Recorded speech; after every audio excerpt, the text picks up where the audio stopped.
Let's mic देश का मिजाज north.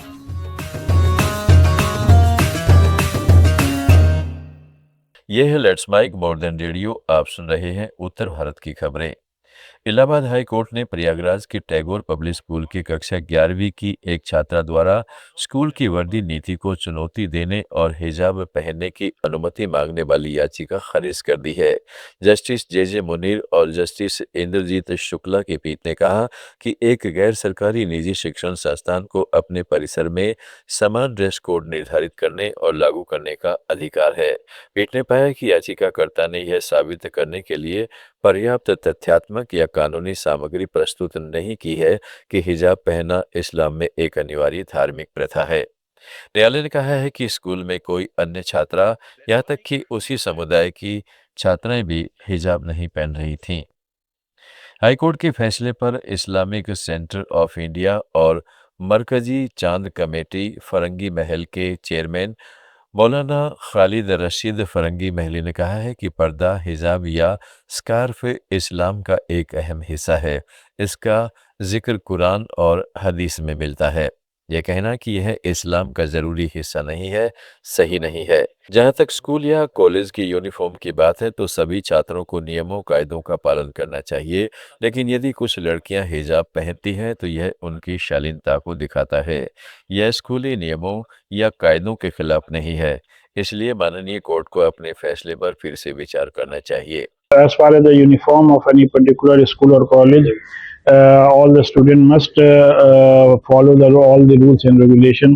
But at the same time, if some girls are wearing hijab, it shows their modesty, and it is nothing which is against rule and regulation. So, as far as the court verdict is concerned, I think that the honorable court must review. UP अधीनस्थ सेवा चयन आयोग की तैयारी कर रहे उम्मीदवारों ने लखनऊ में आज डिप्टी सीएम ब्रजेश पाठक के घर पर विरोध प्रदर्शन किया। ईश्वर पाठक ने कहा है कि कॉम्पिटिटिव परीक्षाओं की तैयारी कर रहे उम्मीदवारों ने वेटिंग लिस्ट में सुधार की मांग की है।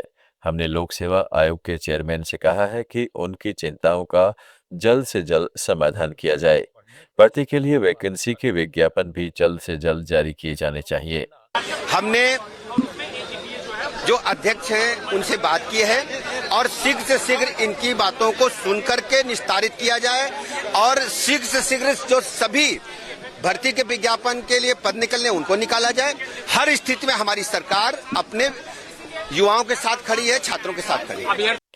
भारतीय जनता पार्टी पंजाब विधानसभा चुनाव में सभी 117 विधानसभा सीटों पर चुनाव लड़ेगी।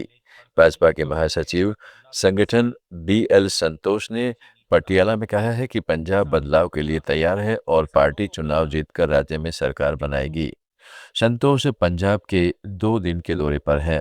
उनकी यात्रा का उद्देश्य पार्टी के संगठनात्मक कामकाज की समीक्षा करना और चुनावी राज्य में जमीनी स्तर पर समन्वय तथा तैयारियों को मजबूत करना है। पंजाब विधानसभा चुनाव अगले साल की शुरुआत में होने वाले हैं। इस बीच आम आदमी पार्टी के राष्ट्रीय संयोजक अरविंद केजरीवाल ने भाजपा को पंजाब और गुजरात के 1000 सरकारी स्कूलों की तुलना करने की चुनौती दी है। उन्होंने भाजपा पर पंजाब के स्कूलों को बदनाम करने के लिए कृत्रिम AI वीडियो का इस्तेमाल करने का आरोप लगाया। केजरीवाल ने कहा है कि वे पंजाब के 1000 स्कूलों की सूची उपलब्ध कराएंगे और भाजपा से गुजरात के 1000 स्कूलों के नाम बताने को कहा, ताकि मीडिया की मौजूदगी में संयुक्त रूप से उनका निरीक्षण किया जा सके।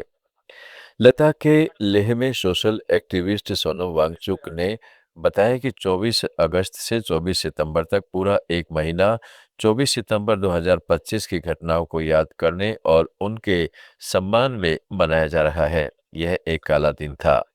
उस दिन लद्दाख के विकास की मांगों के समर्थन में हुए प्रदर्शन के दौरान हमारे 5 युवा शहीद हुए थे और कई अन्य घायल, दिव्यांग या गंभीर रूप से जख्मी हो गए थे। हमने कैंडल मार्च से शुरुआत की है। इसे छोटा इसलिए रखा गया क्योंकि दलाई लामा अभी लद्दाख में है। उनके जाने के बाद हम इस महीने को और भी बड़े स्तर पर मनाएंगे। जम्मू कश्मीर, पंजाब, हिमाचल प्रदेश, हरियाणा, दिल्ली, उत्तराखंड, उत्तर प्रदेश और मध्य प्रदेश की ताज़ा खबरों के इस बुलेटिन को रोजाना सुनने के लिए डाउनलोड करें लेट्स माइक ऐप। जुड़े रहिए लेट्स माइक के साथ।